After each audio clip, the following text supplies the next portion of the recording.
बिस्मिल्लाहिर्रहमानिर्रहीम। अस्सलाम वालेकुम नाज़रीन, प्रोग्राम जवाब हम लेंगे के साथ मियां तारिक हाज़िर खिदमत है। नाज़रीन कराम, आज पाकिस्तान की तारीख में काफ़ी जो हंगामा खेज दिन रहा, जिसमें आज मेमो स्कैंडल के हवाले से एक पेशरफ्त ये हुई है कि आर्मी चीफ और ISI चीफ के जो जवाबात हैं वो सुप्रीम कोर्ट में दाखिल करा दिए गए हैं अटॉर्नी जनरल के ज़रिए। इसके अलावा जो है मंसूर इजाज के हवाले से जितनी भी बातें हुई हैं अब तक हुई हैं, जो चीज़ें सामने आई हैं, जो परसेप्शंस पाकिस्तान में डेवलप हुए हैं, उसकी वजह से जो पाकिस्तान में मनफी पाकिस्तान की आवाम पर पाकिस्तान का एक नेगेटिव तासर जो आलमी सतह पर गया है, उस पर भी आज हम अपने प्रोग्राम में बात करेंगे। एक चीज़ जो मैं सबसे अहम आज के प्रोग्राम में बात करना चाहता हूँ कि हमारे मीडिया की जो गैर जिम्मेदारियाँ हैं, उसकी वजह से पाकिस्तान का इमेज जो आलमी सतह पर जो नेगेटिव जाता है, ये पाकिस्तान के हवाले से परसेप्शन गलत जाती है। वो काफ़ी हमें हमारे मीडिया को जिम्मेदारी का एहसास करना चाहिए कि पाकिस्तान के हवाले से या मजहब के हवाले से या किसी भी हवाले से अपनी जिम्मेदारियों को बासन तरीके से निभाएं और उस वक्त तक रिपोर्टिंग जो है वो ना करें जब तक वो परसेप्शन पर ही हो, जब तक वो क्लियर ना हो जाए, जब तक वो हर चीज़ क्लियर ना हो जाए।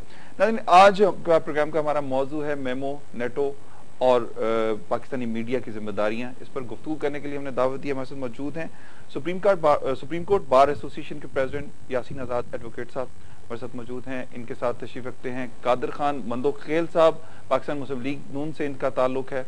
और इनके साथ तशरीफ रखते हैं इमरान जफर लगारी साहब, MPA हैं पाकिस्तान पीपल्स पार्टी के और सिंध असम्बली के यंगेस्ट जो है MPA हैं। मैं आप लोगों को खुशामदीद कहूँगा। सबसे पहले मैं इमरान जफर लगारी साहब आप ही से शुरू करूंगा कि पीपल्स पार्टी की हुकूमत को काफी बहरानों का सामना है इस वक्त पाकिस्तान के हवाले से। अगर नेटो के हमले की बात की सूरत हाल देखें तो आलमी सतह पर अमेरिका की जानिब से एक तरफ पाबंदियां लगाई जा रही हैं, दूसरा पीपल्स पार्टी की गवर्नमेंट ने जो स्टैंड लिया है उससे पाकिस्तान के अवाम भी शायद अब खुश हैं कुछ थोड़े। लेकिन दूसरी तरफ मेमो स्कैंडल जो है उसकी वजह से पाकिस्तान के अवाम जो है पीपल्स पार्टी और पीपल्स पार्टी की वजह से जो एक हमारे एक सफीर हैं जिनकी वजह से पीपल्स पार्टी उनको प्रोटेक्ट करती रही, जिसकी वजह से पीपल्स पार्टी ने जिनको अभी तक जो क्लियर नहीं हुआ, तो उसको उस हवाले से जो मसाइल का जिनका सामना है उस पर आप क्या कहेंगे? सबसे पहले तो आपका शुक्रिया मियां साहब, आपने दावत दी इस प्रोग्राम में। जहाँ तक पहले आपने सवाल किया कि पाकिस्तान पीपल्स पार्टी को दुश्वारियों का सामना है, तो मैं कहता हूँ कि हम एक खुली हिस्ट्री हैं। हमारे अंदर पाकिस्तान पीपल्स पार्टी के अंदर जब भी हुकूमतें आई हैं या अपोजिशन आई है तो हमने हमेशा तकलीफ़ें देखी हैं और हम लोगों के खिलाफ हमेशा एक फैक्टर होता है जो कि हमेशा किसी न किसी रूप में काम करता है, चाहे वो ज़िया हो, उसके बाद उसकी बाक़ियात हो या जो भी हो, उस डिटेल में मैं नहीं जाना चाहता। दूसरी बात जो आपने कहा कि मेमो स्कैंडल, और आपने बिल्कुल उस पर आपने बात करना चाह रहे हैं। तो मेमो स्कैंडल देखें, इस वक्त वो सुप्रीम कोर्ट में है। आज हमारे इदारों के सरबराह ने अपने जवाब दाखिल किए हैं और अभी तक अटॉर्नी जनरल ने प्रेसिडेंट साहब का आज शायद जवाब नहीं दाखिल किया, वो भी चंद दिन में दाखिल हो जाएगा। वो डिसीजन कोर्ट में होना है और उसके अलावा एक पार्लिमानी कमेटी बनी हुई है जो इस मैटर को देख रही है। जहाँ तक हुसैन हक्कानी साहब का ताल्लुक है, तो देखें जी, अगर उनकी गलती है, देखें हमने उनको बुलाया, इस मुल्क में बुलाया, उनको बुला के उनको कहा कि ये चीजें हैं, इस चीज इसलिए आप जवाब दो इस चीज के, और वो लोग वो बैठे हुए हैं, वो अपना जवाब तैयार करके बैठे हैं। और मंसूर इजाज के मैं किसी के कैरेक्टर पे मैं नहीं जाता, मंसूर इजाज साहब का जहाँ का तक ताल्लुक है, तो 1995 में भी एक बार उन्होंने बीबी शहीद मोहतरमा बेनजीर भुट्टो के ज़माने में भी आर्मी और बीच में उनको टकराव कराने की, डेमोक्रेसी को टकराव कराने की कोशिश की थी। और मंसूर इजाज साहब ये सब किसके कहने पे कह रहे हैं? आप हफ्ता सब्र करें, हम सारी चीजें विद फैक्ट्स एंड फिगर्स और प्रूफ के साथ हफ्ता या हक्कानी साहब अगर बेगुनाह थे तो उनसे इस्तीफा क्यों लिया गया?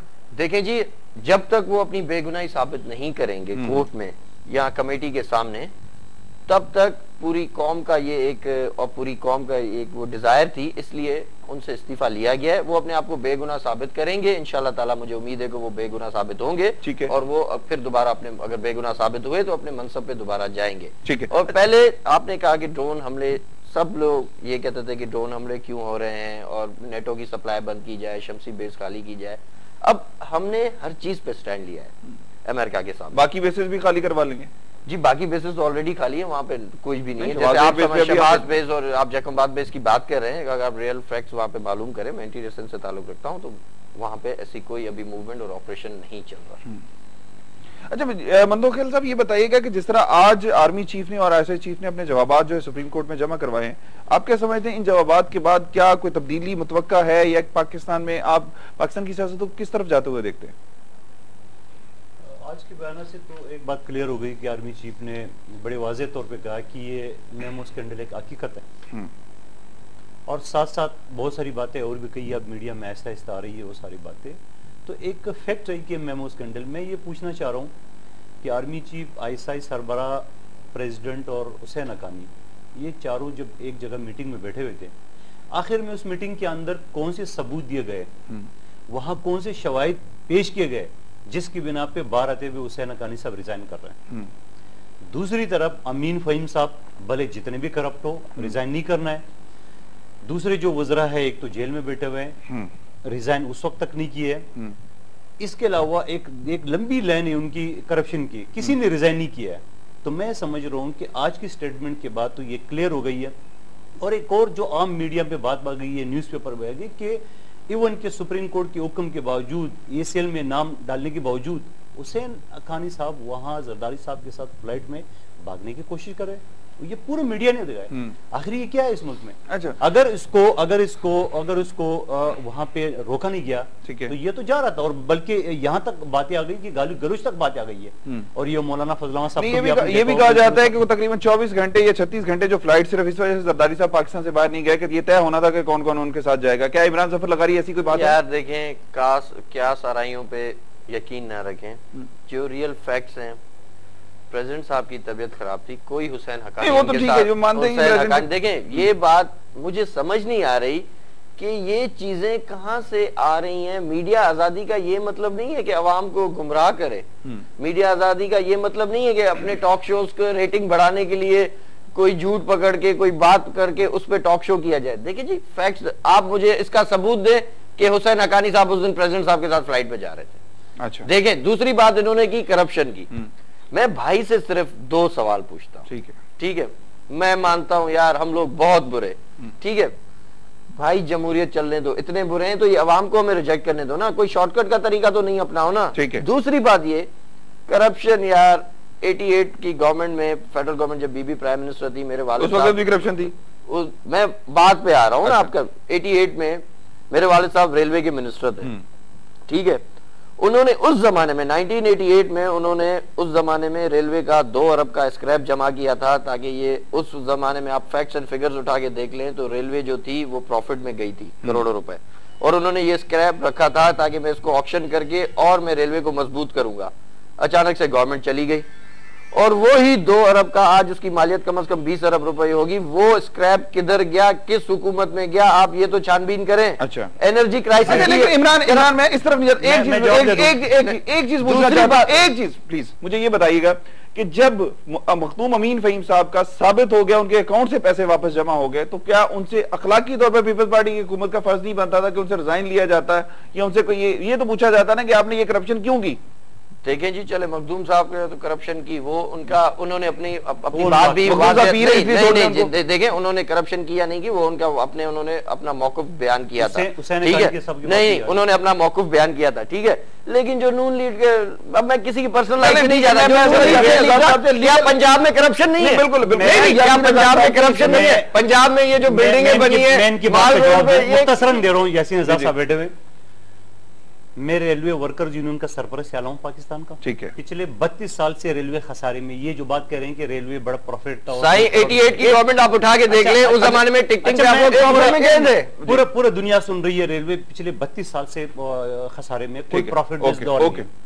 दूसरी बात ये करें कि शॉर्टकट की बात करें, क्या नून लीग ने यह गुनाह किया है कि सुप्रीम कोर्ट में पाकिस्तान की सालमियत, पाकिस्तान के अफवाज के खिलाफ उन्होंने अमेरिका से मदद तलब की? इससे बड़ी गद्दारी और क्या हो सकती है? क्या उसके लिए हम खामोश रहे? अगर हम खामोश रहते पिछले 3.5-4 साल में, तो लोग कहते हैं फ्रेंडली अपोजिशन है। अगर हम कोई एकदम उठे जमहूरियत को डीरेल करें, एक लीगल पॉइंट ऑफ व्यू ले लूं, यासीन आज़ाद साहब ये बताइएगा कि मेमो स्कैंडल जो है सुप्रीम कोर्ट पे है, पाकिस्तान मुस्लिम लीग अगर गई है तो उस पर किसी को इतराज नहीं होना, ये क्या लीगली हक था मुस्लिम लीग नून का कि वो सुप्रीम कोर्ट जाए? क्या वो कानून से मावरा गए हैं सुप्रीम कोर्ट में? अगर सुप्रीम कोर्ट में गए हैं तो क्या अब ये फैसला सुप्रीम कोर्ट को करना है कि इसमें असल जो है गिल्टी कौन है, क्या जो भी होगा?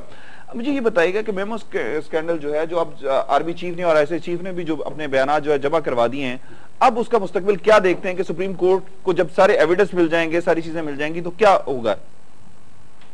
तारिक साहब, बात दरअसल ये है कि जब आप अपने प्रोग्राम में लोगों को इनवाइट करते हैं, जी जी, और अगर लोगों का किसी पॉलिटिकल पार्टी से एफिलिएशन है, जी जी, तो मैं ये समझता हूँ कि गैर जानबदाराना जो तज्जिया पेश नहीं कर सकते। सही। पार्टी के लीडरान के लिए ये एक हर बंदे को मोहब्बत होती है, एक लिमिटेशन है, हाँ जी, और वो कोशिश इस बात की करते हैं कि पार्टी की के जो मंशूर है या उनका जो तरीकाकार है उसको डिफेंड करें। जी जी, लामला ये मेरे दोनों दोस्त एक बड़ी पॉलिटिकल पार्टी से ताल्लुक़ रखते हैं। मैंने पहले भी कहा था और आज भी कहता हूँ कि मीमू वो डॉक्यूमेंट है जिसका अभी साबित होना बाकी है कि उसका बैकग्राउंड क्या है। ठीक है, उस डॉक्यूमेंट की लीगल पोजीशन क्या है, जब तक वो साबित न हो जाए मेरे नज़दीक वो एक document weak piece of evidence है। ठीक है, क्योंकि उसकी लीगल पोजीशन अभी तक क्लियर नहीं आती, बिल्कुल क्लियर नहीं है। मैंने उस लेटर के कंटेंट्स को पढ़ा जी। आजकल के जदीद दौर में कंप्यूटर से कोई भी कापी, कोई भी चीज़ निकाली जा सकती है, और यहाँ तक मैंने देखा कि अगर एसएमएस चलता है तो मेरे नाम से, मुझे पता ही नहीं, तो मेरे नाम से 4 आदमी एसएमएस चलाने शुरू कर देते हैं कि यासीन आज़ाद ने ये कहा, यासीन आज़ाद ने ये कहा। हम वकील होके मैं एयर से एविडेंस पे बिल्कुल बिलीव नहीं करता। एयर से एविडेंस की कोई लीगल पोजीशन नहीं है। आपके इसी प्रोग्राम में जी, मैंने मेमो के मतलब ये कहा था कि मेरा अपना नुक्ता नज़र ये है जी, कि मेमो का जो डॉक्यूमेंट था ये एक पॉलिटिकल डॉक्यूमेंट था जी, इसकी इन्वेस्टिगेशन अदलिया से नहीं होनी चाहिए थी। ठीक है, इसकी इन्वेस्टिगेशन जो हमारे लीगल फॉर्म है, नहीं, प्रोसिक्यूशन का मतलब है असेंबली है जी, या सेनेट का जो इदारा है, इन्वेस्टिगेशन उनको करनी चाहिए सही। थी, ये वेरीफाई करने के लिए कि उस डॉक्यूमेंट की लीगल पोजीशन क्या है, कौन लोग इन्वॉल्व में कौन नहीं। ठीक है, हमारे मुल्क की बदकिस्मती ये है कि हम तमाम पॉलिटिकल मामलात को अदलिया के गले में डालना शुरू कर दिया हमने जी, और हर जगह हम अदलिया को इस्तेमाल करना हमने शुरू कर दिया। प्रॉब्लम ये है कि अदलिया का जब पॉलिटिकल मामलात में इतना ज़्यादा इन्वॉल्वमेंट हो जाए, जी जी, तो उस इन्वॉल्वमेंट का रिजल्ट आज ये निकल रहा है कि जो कॉमन मैन के केसेस कोर्ट में पेंडिंग हैं जी, उन तक कोई जाने की पोजीशन में नहीं है। ठीक है, क्योंकि आपका ज़्यादा वक्त इन्हीं केसेस में निकलता है, और 16 मार्च 2000 के बाद कॉमन मैन आज हमसे ये सवाल करता है कि अदलिया की तरफ से हमें क्या मिल रहा है। ये बहुत इंपॉर्टेंट क्वेश्चन है, ठीक है, जिसकी वजह से हमारे इदारे जो है वो बदनामी की तरफ जा रहे हैं। मैं ये नहीं कहता कि मेमो की लीगल पोजीशन क्या है, ये सब जुडिस मामला है कोर्ट के अंदर, और कोर्ट ने अपने ऑर्डर में ये बात वाज़ेह तौर पे कह दी कि जहाँ कोर्ट अपनी इन्वेस्टिगेशन कर रहा है वहाँ जो पार्लियामेंट है उनको भी इन्वेस्टिगेशन का पूरा हक हासिल है। बिल्कुल ठीक है। तो जब आपने पार्लियामेंट को भी इन्वेस्टिगेशन का राइट दे दिया, अदलिया अपनी जगह पार्लियामेंट कर रही है, आज जिन इदारों ने जवाबात दाखिल किए जी, उन जवाबात को जब तक मैं पढ़ ना लूं, मैं वकील हूं, एक मिनट मैं पढ़ ना लूं, मैं चूंकि वकील की हैसियत से मेरी जिम्मेदारी इन दो भाइयों से बिल्कुल डिफरेंट है। ठीक है, मैं उस जवाब दावे को जब तक का पढ़ ना लूं, क्या रिप्लाई आया क्या नहीं आया, उस पर तो मैं इज़हार ख्याल करने की पोजीशन में नहीं हूँ।